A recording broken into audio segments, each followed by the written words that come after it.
What's up fish friends, it's Alex here, your friendly reef dog. And today is a little bit different because I want to talk to you about a video I did a few months ago. It was entitled Why Quarantine Sucks and What You Should Do Instead. Now if you haven't seen that video, I'll put a card up there somewhere, so go and check it out and then come back and watch this and it'll make a little bit more sense. Now generally my videos are quite well received. People say nice things in the comment section and they give me more thumbs up than thumbs down. And that was still the case with the quarantine video, but I got a lot more negative comments than I normally do. In fact, I've done almost 100 videos and this is still the single most commented video, and I can tell you that most of those comments were not positive. So it really got me thinking about some of the things I'd said. I think some of the criticism probably wasn't fair, but actually on the whole most of it was, and there were some really good points about responsibility and that sort of thing. So I want to do this video to kind of clarify a couple of things that I meant and explain a little bit more about the message that the video was supposed to be sending across. Now when I decided I wanted to do a video about quarantine, I had to think about what I was going to say. Now I tried to do videos on this channel that present something a little bit different that you might not have thought about already, and there's loads of videos out there already that tell you about why you should be quarantining, how to do it and all that sort of stuff. And actually I only quarantined for the first sort of year and a half I was in the hobby, so I'm not enough of an expert to pass on advice about how to do it. But that actually wasn't the main reason for it. Now I reckon probably 90% or more of new hobbyists don't do quarantine at all, and it was those people that I wanted to talk to. There's no point me telling them that they need to quarantine because there's already loads of information out there saying that. So I wanted to tell them what they could do to guard against disease given that they're not quarantining. So where did I go wrong then? Well, first up, the title to the video, which by the way, now you're watching this, the title might have changed because I'm going to try to think of something a little bit more suitable. But the title of the video was Why Quarantine Sucks and What You Should Do Instead. And instantly that's quite a provocative title, and I suspect a lot of people who saw that title would have clicked on the video, headed straight to the comment section to tell me how irresponsible I'm being without actually watching the video. And actually I can't really blame them for that because that title didn't represent the message I was trying to get across, so I get why people say that that's irresponsible. Really the message I wanted to get across was, look, if you're not quarantining, this is what you need to do instead.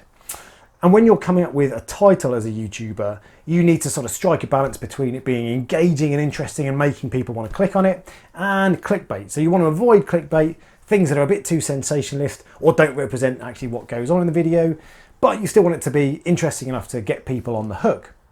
Now on this occasion, I got that wrong. And actually, if you're watching the video now, I'm probably going to have changed that title to something a little bit more representative of the message I was trying to get across.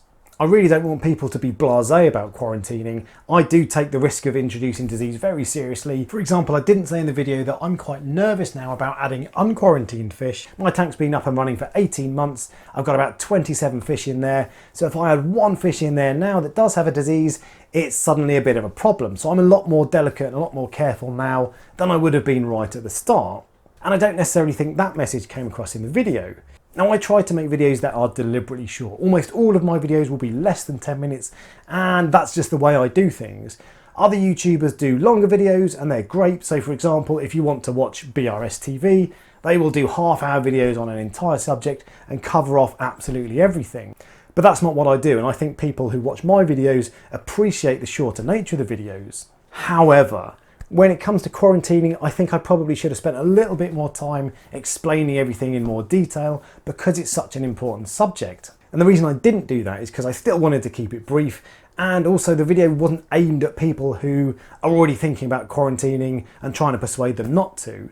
The video is aimed at the people who aren't going to quarantine anyway, and no amount of research is going to persuade them otherwise. I think that actually if you watch that one video and decide that you shouldn't be quarantining, you are probably never going to quarantine anyway, so it's just reinforcing what you're already going to do. I think most people will probably do more research, and I think it's actually a good thing that there's a video out there that tells you the other side of the argument, but I don't think that video on its own will persuade a lot of people that they shouldn't be quarantining when they are about to anyway.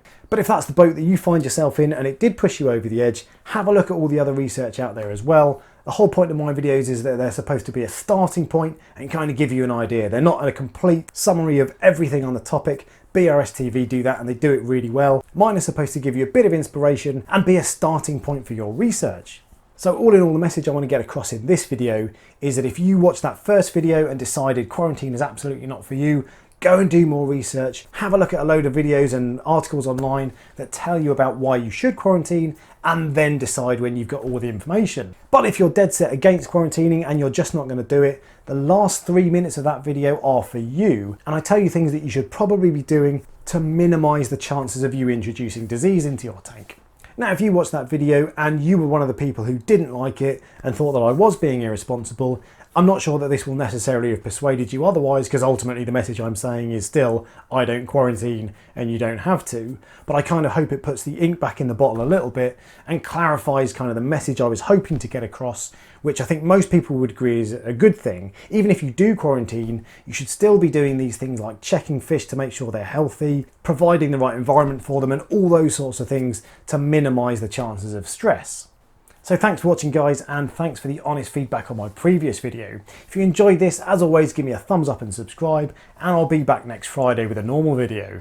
Until next time then, happy reefing.